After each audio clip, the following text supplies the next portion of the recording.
Sabi niya sa akin na, kasi nagreklamo ako, "Madam, walang pagkain." Tapos sasabihin niya nga, "Alam mo, binili lang kita eh. Binili lang kita. Kaya wag kang magreklamo. Wala kang karapatang magreklamo kasi binili ka namin." I-translate ng bata, yung 7 years old. Magaling din naman mag-English. So, ang bata sabi niya, "We bought you 10,000 dirhams."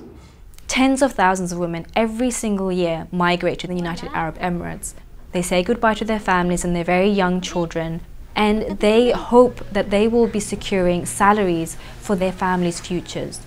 But they have no guarantee that they will end up with such salaries or even good working conditions.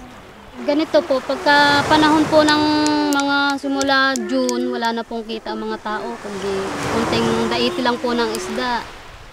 Tapos, pagka talaga pong walang-wala, ang iba pumupunta sa malayo para maghanap buhay. Nagdesisyon po ako sa pag-a-abroad ko dahil sa hirap na aming buhay. Ang mga anak ko, puro sakit lagi. Ang pagkain namin, kulang at kulang pa rin. Kaya nagdesisyon ako mag-ibang, makadalawang taon lang ikako ako. At meron na tayong panghanap buhay, uuwi ikako ako dito. Kaso nga lang, hindi pinalad.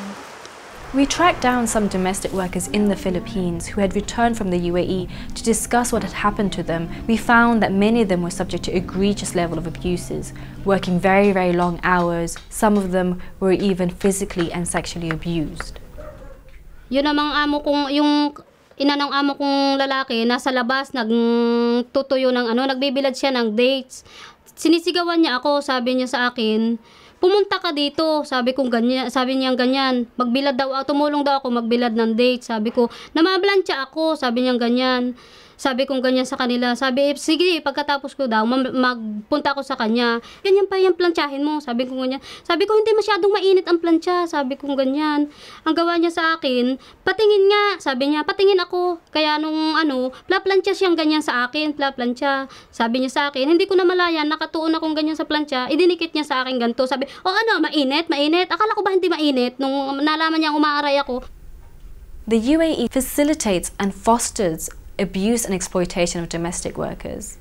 They are not allowed to transfer employers, even if they are being abused or receiving far less than what they were promised. They are trapped to that single employer and only face the option of having to return home if things go wrong.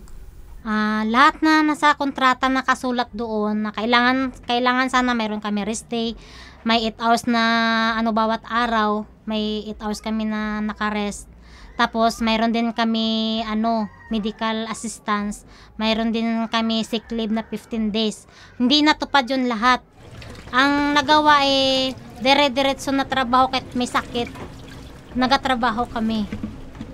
Binigay ni Madam yung sahod ko, first month. 800. Ang sabi ni Madam, "Marily, lahat kami dito nagpipirma 1,000 dirhams sa papel. Pero hindi namin yan sinusunod." Sumusumama niya kung anong ginagawa ko. Tapos kunwari naglilinis ako sa playroom nila pero umiiyak ako na sinusuntok ko yung mga kamay ko dun sa sahig na, alam mo eto lang yung sahod. Bakit pa nakipagsapalaran? Sinisisi ko ng sarili ko na bakit ko pa ginawa tong ganito na. These women are some of the most vulnerable workers in the country, and yet, incredibly, they have no protection under the labour law. The labour law, in fact, explicitly excludes them from its protections. Yung yung mga salita ng amo ko, sabi niya sa amin, "Pwede namin kayo ipapatayin dito kahit oras kasi walang nakakakita sa inyo. Tapos malayo kayo sa pamilya niyo," sabi niya. Domestic workers right now, without any of these legal protections, are very vulnerable. They really need a law that will protect their labour law rights like every other migrant worker in the country. They need a right to a day off per week. They need the right to limits to their working hours and overtime compensation for when they work beyond those hours. Hindi ko kayang itiisin ng ginagawa nila dahil tao ako. Kung consider niyo yung sarili niyo na, kasi sabi nila, wala na talaga, tao, hayop na talaga ang tingin nila sa amin sa atin kaya tanggapin mo na lang. Pero ang sabi ko, ayoko.